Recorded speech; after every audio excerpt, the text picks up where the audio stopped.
Friends, आज से पहले आप कई छोटे छोटे टॉपिक्स के प्रीवियस ईयर के क्वेश्चन जितने भी एनटीपीसी में पूछे गए हैं वो सभी आप कवर कर चुके हैं। तो आज जो हम टॉपिक्स होगा वो होगा दक्षिण भारत के राजवंश। ठीक है, कौन सा होगा? दक्षिण भारत के राजवंश, जिसमें देखेंगे आप चोल के बारे में, चालुक्य के बारे में, पल्लवों के बारे में और संगम काल के बारे में। ठीक है, अब इससे संबंधित जितने भी क्वेश्चंस एनटीपीसी में पूछे गए हैं उन सभी को हम लोग कवर करेंगे। तो फ्रेंड्स, पेपर जो है वो पास में आ गया है।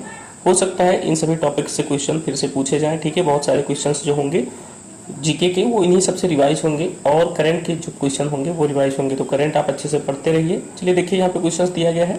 चोल शिलालेख से उल्लिखित गुरुकुल के अनुरक्षण हेतु प्रदान की गई भूमि को डॉट डॉट डॉट कहा जाता था। चोल शिलालेखों में जो उल्लिखित किया गया है कि गुरुकुल के लिए जो भूमि प्रदान की जाती थी उसे क्या कहा जाता था? तो उसे शाला भोग कहा जाता था। क्या कहा जाता था फ्रेंड्स? शाला भोग कहा जाता था। ब्रह्मदेय क्या होता था? तो जो भूमि ब्राह्मणों को दी जाती थी, जो भूमि ब्राह्मणों को दान में दी जाती थी उसे कहा जाता था ब्रह्मदेय। ठीक है, नेक्स्ट देखेंगे, यहाँ पल्ली चंदन दिया गया है। पल्ली चंदन क्या होता था? जो भूमि जैन लोगों को दान में दी जाती थी या जैन लोगों के संरक्षण के लिए दी जाती थी चोल काल में, उसे पल्ली चंदन कहा जाता था। और वेलन वैगई क्या होता था? ऐसी भूमि जिस पर किसान लोग काम करते थे। ठीक है, किसान की भूमि आप बोल सकते हो। ठीक है, समझ गए इन सभी के बारे में आप? आइए नेक्स्ट क्वेश्चन देखते हैं। नेक्स्ट क्वेश्चन दिया गया है फ्रेंड्स, होयसल साम्राज्य की राजधानी थी। होयसल साम्राज्य की राजधानी थी द्वार समुद्र। क्या थी? द्वार समुद्र। ठीक है फ्रेंड्स, अब द्वार समुद्र की बात करें, होयसल की बात करें तो होयसल साम्राज्य की स्थापना विष्णुवर्धन ने की थी। किसने की थी? विष्णुवर्धन। और इनकी राजधानी जो है वो द्वार समुद्र थी। अच्छा सा क्वेश्चन था, आप लोग याद रखेंगे। नेक्स्ट क्वेश्चन देखिए, दिए गए विकल्पों में से किस राजवंश ने दक्षिण पूर्व एशिया में शिपिंग उद्गम स्थापित किए? दक्षिण पूर्व एशिया में किसने शिपिंग उद्गम स्थापित किए? अच्छा सा क्वेश्चन है। तो चोलों ने स्थापित किया। किसने स्थापित किया? चोलों ने स्थापित किया। नेक्स्ट क्वेश्चन आइए देखते हैं। उससे पहले आप चाहें तो यहाँ पे कुछ चीज और देख सकते हैं। चोल राजवंश जो है वो पेन्नार और कावेरी नदियों के बीच विकसित हुआ था।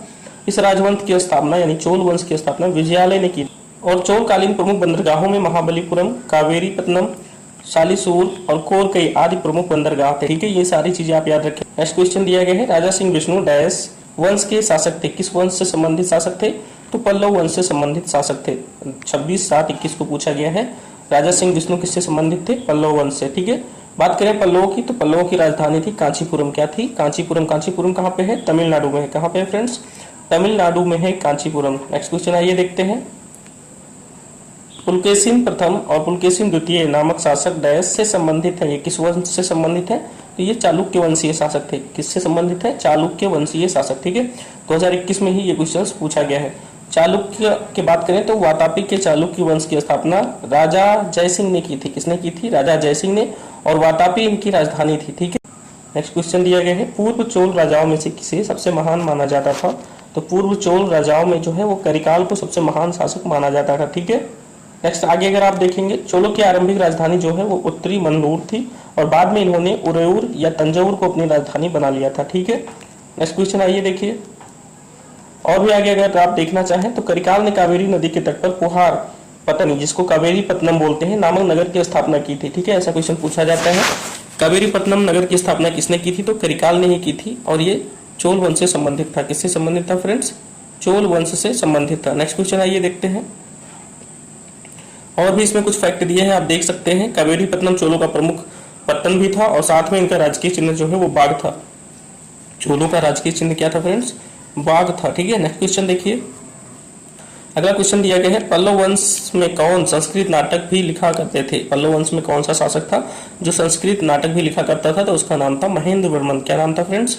महेंद्र वर्मन। ठीक है फ्रेंड्स, आइए नेक्स्ट क्वेश्चन देखते हैं। अगला क्वेश्चन दिया गया है, किस चालुक्य राजा ने कन्नौज के राजा हर्ष को पराजित किया था? तो पुलकेशिन द्वितीय ने पराजित किया था और ये चालुक्य वंश से संबंधित भी था। नेक्स्ट क्वेश्चन देखिए, चोल वंश के अंतिम शासक कौन थे? तो चोल वंश के अंतिम शासक थे राजेंद्र चोल थर्ड। ठीक है, तीसरे। ठीक है, राजेंद्र चोल थर्ड जिसको बोलते हैं। चोल वंश की स्थापना आपने अभी देखा ही है, विजयालय ने की थी। किसने की थी? विजयालय ने की थी। चोलों की राजधानी कहाँ पे थी? तो तंजौर थी, तंजावुर जिसको बोलते हैं। ठीक, अगला क्वेश्चन दिया गया है, कौन से चोल राजा ने मालदीव के द्वीपों पर दरियाई विजय प्राप्त किया? ये क्वेश्चन जो है अभी यूपीएससी में भी पूछा गया, थोड़ा घुमा फिरा के। ठीक है, तो किसने प्राप्त की थी? तो वो हो जाएगा राजा राज। किसने? राजा राज प्रथम, जिसको हम लोग बोलते हैं राजराज प्रथम। ठीक है, नेक्स्ट क्वेश्चन आइए देखते हैं, आरंभिक चेर वंशीय राजाओं ने किन राज्यों पर शासन किया? आरंभिक जो चेर वंशीय शासक थे वो तमिलनाडु और केरल पर शासन करते हैं। कहाँ पे करते हैं? ये वाला जो पार्ट होता है फ्रेंड्स, ठीक है, ऐसे करके इंडिया का जो पार्ट होता है, यहाँ पे केरल का जो पार्ट होता है और साथ में तमिलनाडु का जो पार्ट होता है, इस एरिया में जो है वो चेर का शासन था। किसका शासन था? चेर का। ठीक है, नेक्स्ट क्वेश्चन आइए देखते हैं। अगला क्वेश्चन इसमें दिया गया है, किस भारतीय राजा ने पूर्व एशिया के कुछ हिस्सों को जीतने के लिए नौसैनिक शक्ति का इस्तेमाल किया? तो नौसैनिक शक्ति का इस्तेमाल जो है वो चोल राजाओं ने किया था, जिनमें राजेंद्र चोल का नाम